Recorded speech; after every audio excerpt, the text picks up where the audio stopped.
السلام عليكم ورحمة الله وبركاته. أهلا بيكم يا حبايبي، معاكم أحمد من قناة بيت العيلة. برحب بكل اللي بيتابعونا. النهاردة هنعمل مع بعض المحشي.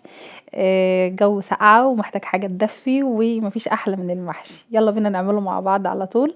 ادي حلة فيها شوية مية، نغليهم، وحطيت عليهم معلقة ملح وشوية زيت عشان خاطر نسلق الورق.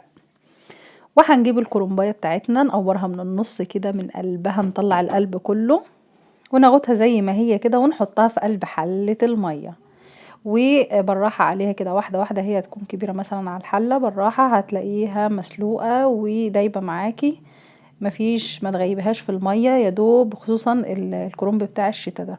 وهي طلعت معايا على طول، مفيش دقيقتين اهو، بطلعها ورقة ورقة، طلعت معايا اهو لحد ما اخلص كمية الورق كلها. طبعا كرنبايه كانت كبيره اكبر من الحله، فانا كان باقي شويه ورق برضو سلقتهم لحد ما خلصت بقيه الورق كله. تمام.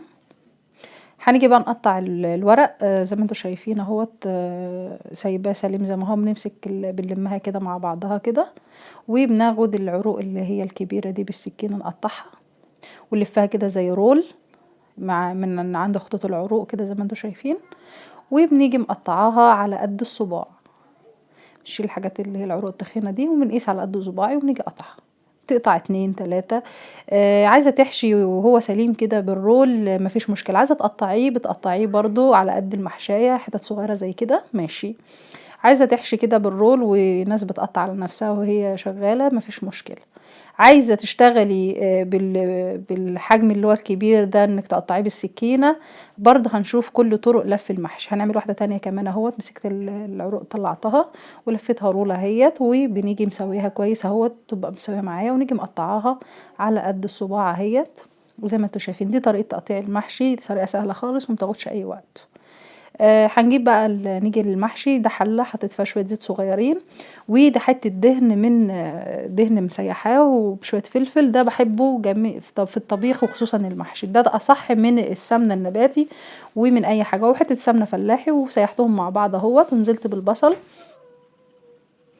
بصلايه كبيره متقطعه، يا دوب بس هقلبها تدبل بس، يعني ما تاخدش لون ولا تصفر ولا تحمر، علشان خاطر ما تبقاش تقيله على المعده.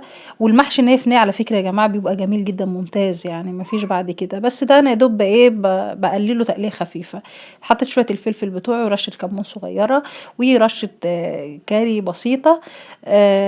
بحاول ان انا احط حاجات رشات عشان خاطر احس بطعم المحشي، هو اكتر حاجه فيها الفلفل والملح. ورشه نعناع، فركه نعناع كده في الاخر بحطها، والملح بتاعي.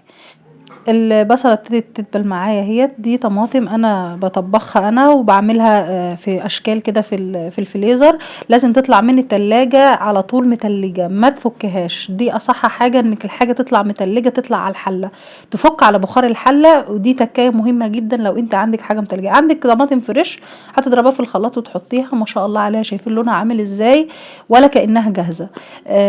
حمرة جدا ولونها جميل خالص. طب بعد ما تتسبك على طول، ما ينفعش تحطوا الخضره وهي على النار، او تحطوا الرز وهي على النار، لان بتفقد كل حاجه معناها بصراحه.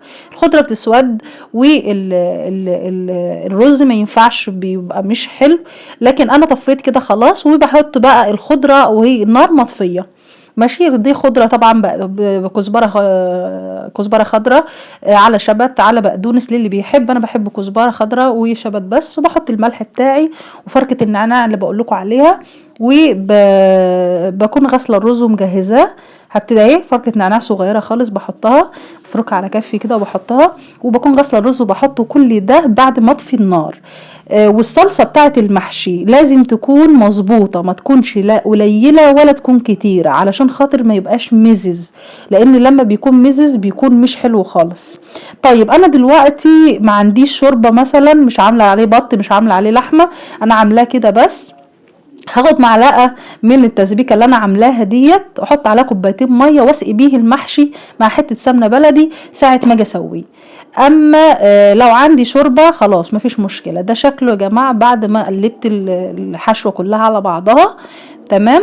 وهفضي الحله اللي انا عامله فيها هي زي ما انتم شايفين، وفرشتها من تحت ورق اللي هو اللي بيبقى معرق ده، فرشته في القعر عشان خاطر احافظ على المحشي من تحت. ده طريقة لف المحشي بقى. طرق لف المحشي هنبتدي مع بعض. في طريقة زي طريقة اللي هي الكيس دي، بنجيب كيس عادي او اي حاجة صغيرة كده، بنحط عليها قطعة المحشي كده وبنتنيها وبظهر السكينة وباجي لفة كده بتطلع معايا صباع المحشي. ده اللي ما بيعرفش يلف، زي فكرة مكنة اللف المحشي اليدوي. هنعمل واحدة كمان. بنعمل بالطريقة ديت، بنحطها كده شوية وبنيجي لفها بالسكينة بالشكل ده. طبعا بتبقى اسرع من كده بس عشان خاطر الكاميرا. ماشي، هعمل واحدة تالتة كمان. كل واحد وطريقته. في بقى الطريقة التانية اللي احنا بنحشي بيها غير طريقة الكيس دي. نيجي بقى للطريقة التانية اللي هي طريقة اللي بنحشي بيها التقليدية، اللي احنا بنحشي بيها كده على قدام الورقة هي المحشية زي ما احنا بنحشوها. وفي الطريقة التانية اللي بنجيبها من المحشية من قدام كده، بنقفل من قدام وبنجيبها اهي على ورا. دي برضو طريقة تانية. في اللي بيحشي كده وبيحشي كده، وفي اللي بيحشي الرول على بعضه. يعني بنجيب الرول كده وبتيجي على خط العروق، لازم على خط العروق كده، وبتيجي فردة معلقة المحشي كبيرة مثلا ولا معلقتين صغيرين، وباجي عاملاه زي السندوتش كده. باجي تانية تانية وتانية كمان، وما نكترش عشان خاطر يبقى المحشي كده واخد راحته.